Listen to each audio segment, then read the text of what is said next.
Basically, you keep the soil temperature above 32.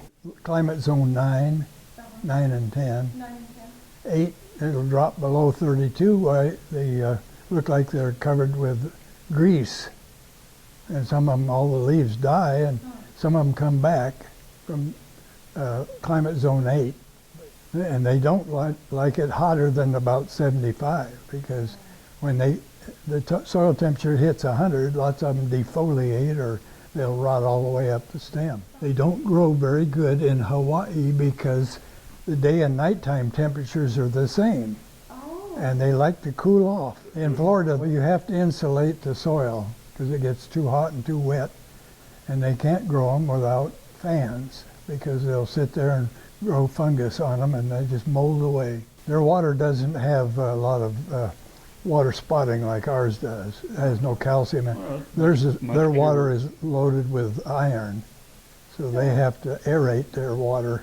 A lot of nurseries can't grow them because they cut them, they put them in the shade and they keep them wet and they all mold away. So you put them on newspaper and you put them up in a bright shelf, not full sun, and they'll root themselves right on newspaper.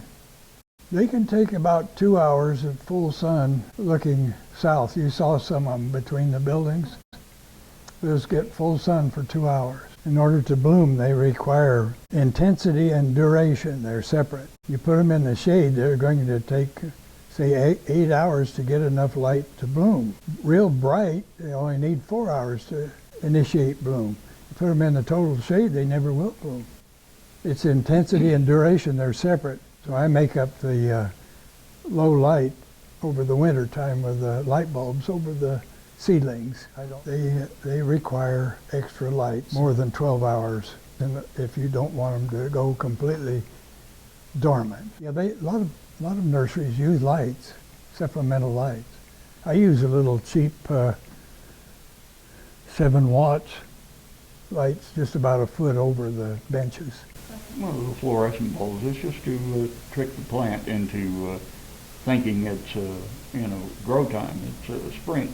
I have the soil warmed with little heat mats underneath them. Keeps it between 70 and 80. And I don't care about the air temperature because the heat goes from the soil up through the plant. So the air temperature in the greenhouse, I just keep it above 32 in there with the propane heater. We don't want to heat the entire greenhouse. We just want to keep it above freezing.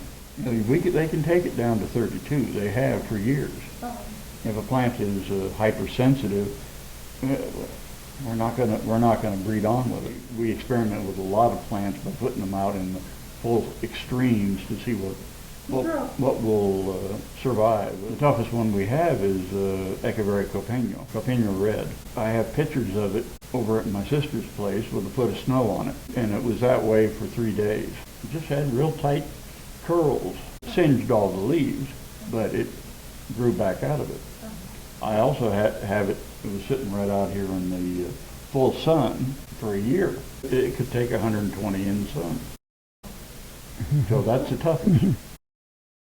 Pumice, perlite, they both work the same. 6 pumice, 2 compost mix, and 2 washed concrete sand, builder's sand, yes.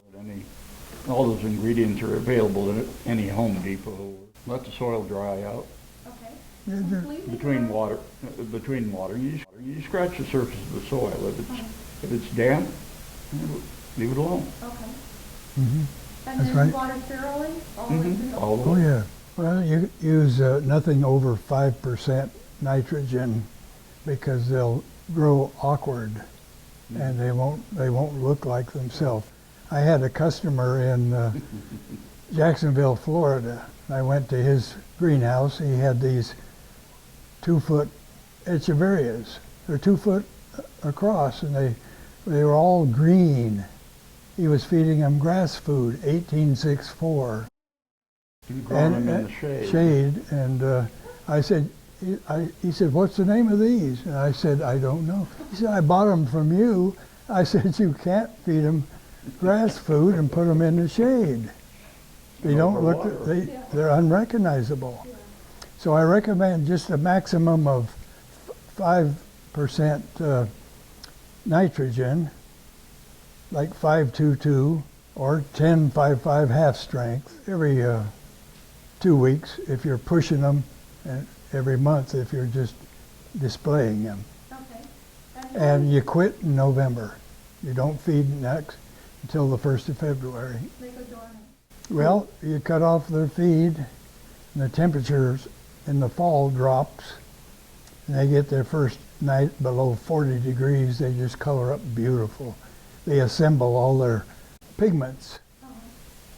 I don't know if it's for protection of themselves or what they're doing, but a lot of the leaves color up on trees, you know, back east. Well, these color up when the temperature drops down. And so you don't fertilize them when they're really prettiest, because they're going to sleep, and it's best to keep them halfway dry. Disease, it's called mycoplasma. The growers are not recognizing the mycoplasma, and they're propagating pathogens. A horse will go and eat grass, you know, that has it in the grass, and it survives going through the horse. Now people use the horse manure in their soil mix, and all of a sudden, boom. You got mycoplasma all through their plants. It's a crackling. What can you do about it? I throw it away. Yeah. Soil Keep and it all. out. It's so tiny. It's in the bacteria family, and yes, it can be cured with antibiotics. Well, you have to drench it.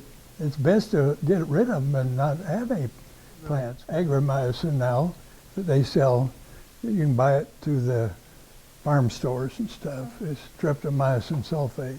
It's like $40 a pound.